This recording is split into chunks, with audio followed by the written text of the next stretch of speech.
Welcome. Today we are going to be talking about blenders.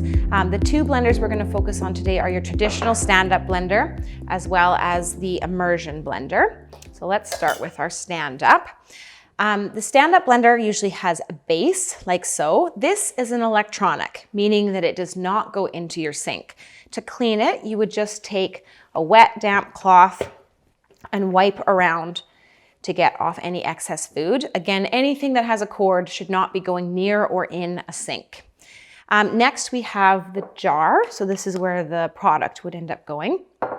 And then we have our the base to it, which we have a blade like so, and that goes into our base.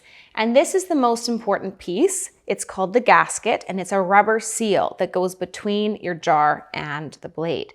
And we want to make sure that that is on so that none of our liquid ingredients can spill out. So I'm going to twist this on, making sure it's on securely like so. There we are. Then anytime you're using a blender, I recommend starting by doing a water test. So I'm going to put this onto the base, making sure it clicks in. And when I'm ready to go, and only when I'm ready to go, am I going to plug it in. So here we are. Plug that in. I'm just going to use water today so we can see what's happening. But again, I would recommend doing a test with water. This has just got a little bit of food coloring in it so you can see, so that you know your gasket has created a watertight seal. So I'm just going to use half of this, like so.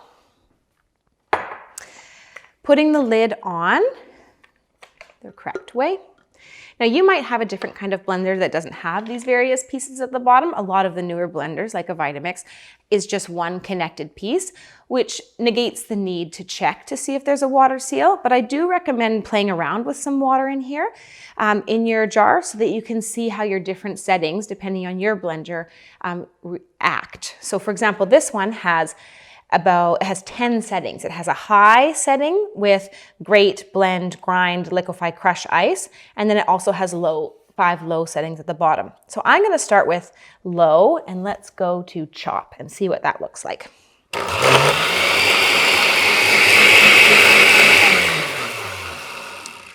You'll notice when I turn it on, I ensure that my hand is on top. This just is because that if you're doing a hot liquid, which you can watch the next video for specific safety about, sometimes the heat can create pressure on the lid and pop it up. So we want to make sure we have our hand on top, keeping that lid down. This part at the top, this filler cup, is some recipes ask you to add a fat or an oil to your dressing, for example, or whatever it is you're cooking. And once it's going, sometimes you can take this off to add ingredients slowly. But for our purposes, we're going to keep that on and tight.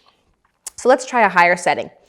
Let's go to our high, and let's go to blend.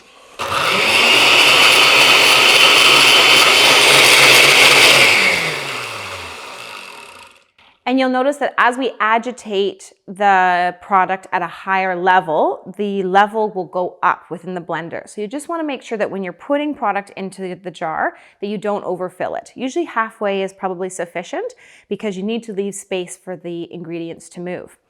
When you're done, and you need to get the ingredients out, always unplug.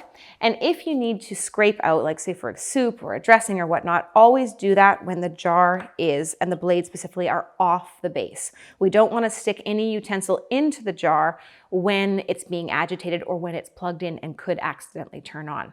So using this afterwards. In terms of cleaning, it's really important that when you have blenders that come apart like this, that you physically take all of the pieces apart, including the gasket, the blade, the base, and the lid, and wash them separately. Making sure that before you put it back together, they are completely dry. I recommend using really hot water when you clean them, or most of these things, minus the base, can go through your dishwasher. With the exception of the blade. Generally, you don't want to put blades into a dishwasher because it can nick up the plastic coating. And if it moves during the cycle, you may end up breaking another piece in your dishwasher. Also, it can dull the blade.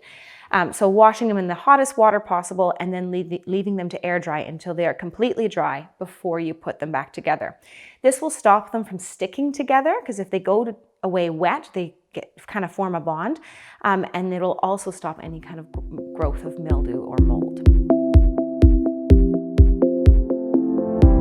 One of my favorite tools in the kitchen, because it creates less work, is what's called an immersion blender. An immersion blender, just like its name suggests, goes directly into your product. So for example, if I'm making a soup that I want to be creamed, I will do this directly into the pot, as opposed to having to transfer hot soup into a blender jar and then back into the pot. Immersion blenders generally have two settings, a high and a low. And you just want to make sure for safety that once it's plugged in, especially because you're usually blending things on the stovetop, that you're aware where the cord is, and so it's not going across a hot element or anything like that.